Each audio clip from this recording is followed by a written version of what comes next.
नमस्कार. पत्रकार हेमंत सुशीला श्रीराम जोशी.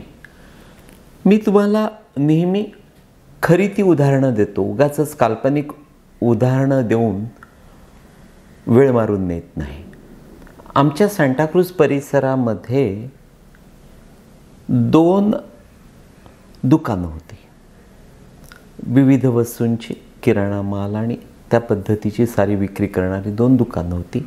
एक नव्यानं सुरू झालं होतं, छोटंसं दुकान होतं, आणि दुसरं आमच्या परिसरातलं एक प्रेस्टिजियस दुकान होतं, फार मोठं दुकान होतं. गुजराती ते दुकान चालवायचा. हे दुसरं दुकान देखील गुजरात्याच्याच मालकीचं. मित्रांनो, तो जो आधीपासून सुरुवातीपासून गुजराती होता, त्याच्या दुकानातून हा नव्यानं सुरू केलेला जे दुकान होतं त्याचा दुकानदार, त्याचा मालक तिथून वस्तू विकत घ्यायचा आणि आपल्याकडे आणून विकायचा. थोडक्यात काय तर पहिला दुकानदार, त्याचं ते दुकान खूप मोठं होतं, पण काय घडलं नेमकं कळलं नाही.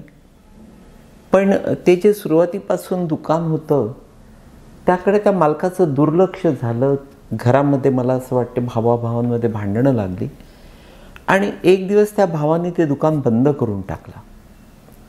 तोपर्यंत हा जो दुसरा दुकानदार होता, ज्याने छोटंसं दुकान काढलं होतं, मी तुम्हाला त्या दुसऱ्या दुकानदाराचं नाव सांगतो, कारण तो एक मुंबईतला आता फार मोठा ब्रँड आहे. सोसायटी स्टोअर्स त्याचं नाव आहे. त्या सोसायटी स्टोअर्समध्ये तो जो आधीचा मोठा दुकानदार आहे तो आता नोकरी करतो. म्हणजे माणसाच्या आयुष्यामध्ये केव्हा काय घडेल हे सांगता येत नाही. आणि नेमकं त्याच पद्धतीचं राजकीय दुर्दैव या दिवसांमध्ये उद्धव ठाकरे यांच्यावर ओढवलं आहे. उद्धव ठाकरे हे असेच त्या आधीच्या दुकानदारासारखे खूप मोठे होते. राजकारणामध्ये उद्धव यांचा हात धरणारा कोणी नव्हता. बाळासाहेब ठाकरेंपेक्षा ते वरचढ आहेत हे वारंवार जाणवायचं, कारण ते जेथे हात घालतील तिथे त्यांना यश मिळायचं. त्यांचा रुबाब होता. पण उद्धव ठाकरेंना अवदसा आठवली. ते त्या मातोश्रीतून बाहेर पडले आणि थेट मुख्यमंत्री झाले आणि तेथून उद्धव संपले. कारण त्यांचं नेमकं स्वरूप लोकांच्या लक्षात आलं, त्यांच्या मर्यादा लोकांच्या लक्षात आल्या, त्यांचे ड्रॉबॅक्स, त्यांचा स्वार्थ, त्यांचा लोभ, त्यांची नेमकी वृत्ती ही नेत्यांच्या, कार्यकर्त्यांच्या, शिवसैनिकांच्या लक्षात आली.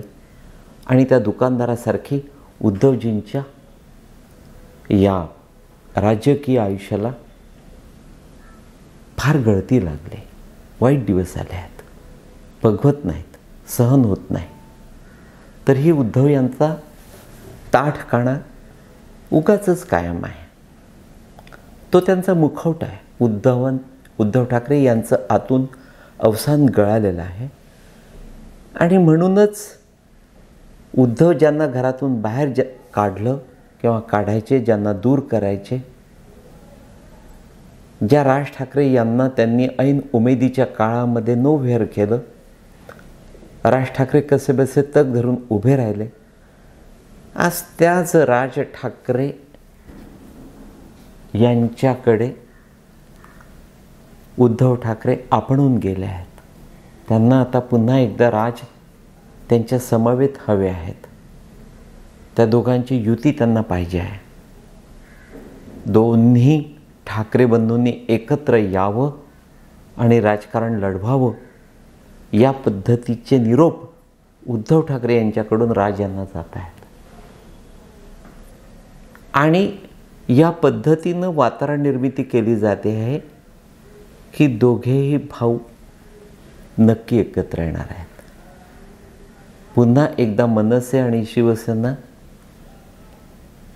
म्हणजे राज आणि उद्धव एकत्र येतील, त्या दोघांच्या पक्षाची युती होईल आणि एकत्र ते निवडणुका लढवतील, राजकारण खेळतील. या पद्धतीची मोठी वातावरण निर्मिती राज ठाकरे यांच्या मनसेतून नाही तर उद्धव ठाकरे यांच्या गटातून केली जाते आहे. त्यांच्या गटातून, त्यांच्या पक्षातून, मातोश्रीवरून या पद्धतीच्या बातम्या सोशल मीडियावर, लिखाणातून, बातम्यांमधून पसरवल्या जात आहेत.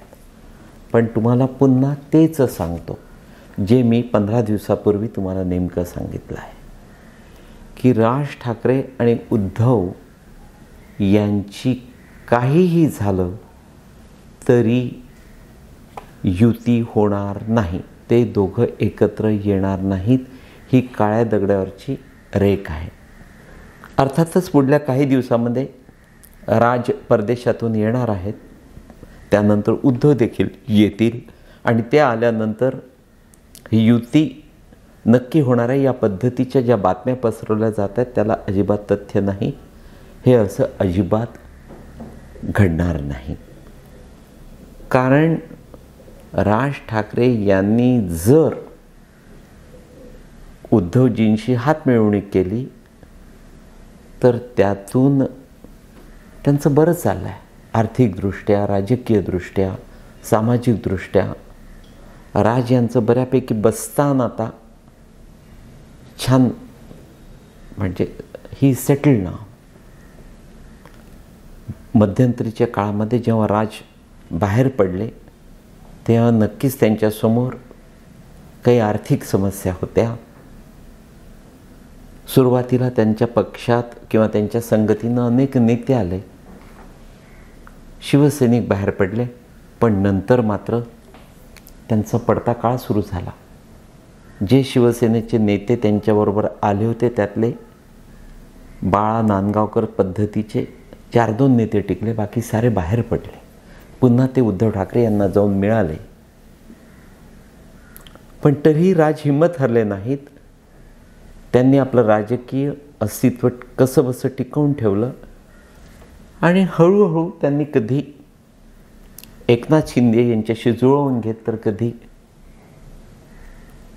विशेषतः भारतीय जनता पक्ष, फडणवीस, मोदी, शहा यांच्याशी घरोब्याचे संबंध निर्माण करून कायम भेटीगाठी घेत त्यांच्याशी संभाषण ठेवत उत्तम संबंध राखले आणि त्यातून राज यांनी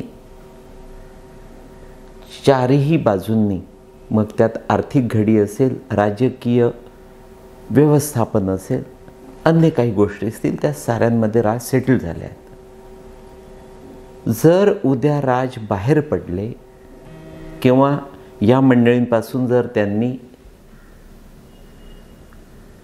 फारकत घेत, विशेषतः एकनाथ शिंदे आणि देवेंद्र फडणवीस, थोडक्यात भारतीय जनता पक्ष, नितीन गडकरीसुद्धा या साऱ्यांशी दुरावा निर्माण करत जर राज उद्धव यांच्याशी सामील झाले, त्यांच्याशी युती केली, तर त्याचे खूप मोठे परिणाम राज यांना भोगावे लागणार आहेत. उद्धव यांचं नुकसान होणार नाही आणि ते न समजणे इतकं राज खुळे नाहीत. राज यांना बऱ्यापैकी व्यवहार चातुर्य कळतं आणि त्यांना नेमकं कोणत्या भूमिका घ्यायच्या, कुठे शांत बसायचं, कुठे आक्रमक व्हायचं, कुठे काय बोलायचं, कुठे नेमकी कोणती भूमिका घ्यायची, ही समज त्यांना आहे किंवा अनुभवातून ते शहाणे झाले आहेत.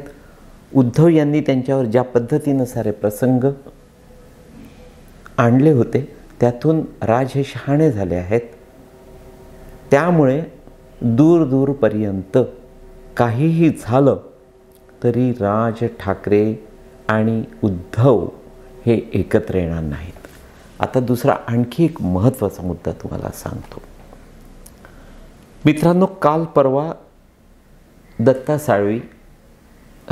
दळवी एकनाथ शिंदेंच्या शिवसेनेत आले, सामील झाले. त्याआधी देखील 4-2 फार मोठे नेते एकनाथ शिंदेंच्या शिवसेनेत आले. पुढल्या काही दिवसामध्ये घोसाळकर पद्धतीचे आणखी काही मोठे नेते 100% शिवसेनेत येणार आहे. मित्रांनो, राज आणि उद्धव एकत्र येत आहेत, ही वातावरण निर्मिती जवळपास 2 महिन्यांपासून सुरू आहे. त्यामुळे आपण उद्धव यांना सोडून एकनाथ शिंदे यांची शिवसेना त्यात सामील होताना आपलं राजकीय नुकसान तर होणार नाही, आपला नितीन देशमुख तर होणार नाही. म्हणजे नितीन देशमुख यांनी एकनाथ शिंदे यांना सोडलं आणि ते खड्ड्यात पडले. किंवा पुन्हा त्यांना वाटलं की आघाडी सत्तेत येणार आहे म्हणून त्यांनी पुन्हा एकदा आघाडीतर्फे निवडणूक लढवली आणि पुन्हा त्यांची फसगत झाली.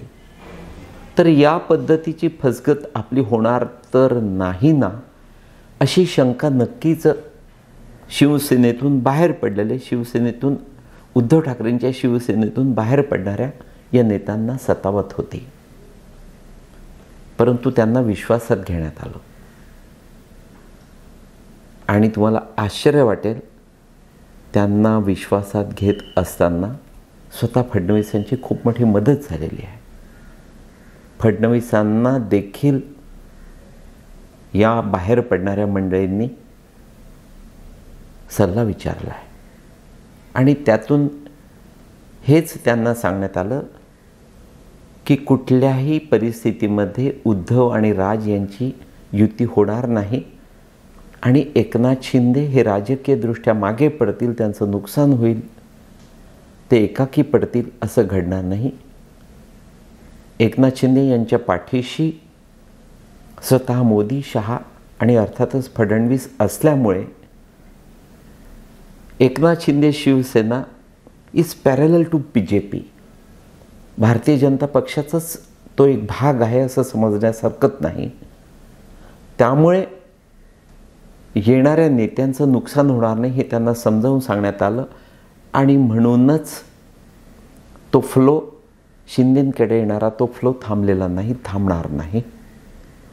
थोडक्यात काय तर शिंदेंचं राजकीय नुकसान होणार नाही आणि उद्धव ठाकरे यांना या पद्धतीच्या अफवा पसरवून कुठलाही राजकीय लाभ नक्की होणार नाही. तूर्त एवढंच मित्रांनो, नमस्कार.